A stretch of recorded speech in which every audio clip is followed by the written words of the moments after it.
Well, hello, viewers, Facebook friends, and Twitter followers. I'm Newswatch 16's Jim Hamill here in the Central Pennsylvania Newsroom. Nikki Kreis and I, over the past few years, have heard a lot of feedback from folks who live out this way who say they don't get enough news here in Central Pennsylvania. They get too much Scranton or Wilkes-Barre news, and while that may be the case in some newscasts, we'd like to keep you informed here on a weekly basis. So once a week, we're going to try and bring you the Central Pennsylvania News Update right here on the web. So tune in, check us out on Facebook, Twitter, and even WNEP.com. Here we go with Monday's news. A judge in Bradford County today sentenced a woman to life in prison for second-degree murder. A jury convicted Emily Bellows Schaefer last month for killing Carol Hickok at the victim's home near Canton back in 2010. There's still no solution since there seems to be a difference of opinion on if the school should even be fixed. Newswatch 16's Nikki Kreis has the story live from the Central Pennsylvania Newsroom. The Danville Middle School flooded last September, and students have attended classes in other buildings throughout the district ever since. Earlier this week, district officials told Newswatch 16 the students will not move back into that building because of the cost to fix it. It's a variance to what they call wet, dry-proof the building.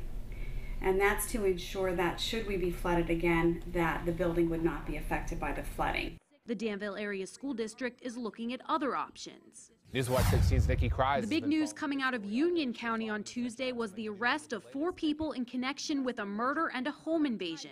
The complicated story involves drugs, weapons, assault, and murder. One of the men allegedly shot Samsel in the head, and they ran off with his pills. State police say the investigation continues. Newswatch 16's Jim Hamill shows us one school district in Lycoming County is putting an iPad in touch with every student. We got huge technology now, and we can pretty much access whatever we want. The address is up there. Montgomery's superintendent says the district budgeted $50,000 per year for iPads, and the new technology should offset costs for textbooks and paper in future school years. It's a time-honored tradition that's been cooked up for centuries. McClure bean soup. Nearly 60 kettles of soup are stirred each year, making between 18 and 2,100 gallons of the historic dish. Thousands turned out in Lycoming County yesterday to commemorate that day. Nearly 5,000 bikers rolled along Route 54 near Muncie, taking part in the 9/11 Memorial Coalition's annual ride. You would think that people would, stop participating, but I think it gets bigger every year. It's amazing. Police say an 85-year-old woman was hit and killed in Snyder County, Route 522 near Middleburg. Officers say Martha Musser of Kramer was walking to her car yesterday after leaving a yard sale when she was hit. It took a couple years, but the new Du Bois Bridge is finally ready for cars and trucks to cross the Susquehanna River. It's open, but in order to be completed, work has to be done on the Williamsport side of the river. That means anyone heading to the state park or to the Hiawatha paddle wheel riverboat needs to take a detour. DOT has marked the route with bright orange signs. The change in traffic patterns also means a change in location for the annual Animal Walk at the state park, a fundraiser for the Lycoming County SPCA.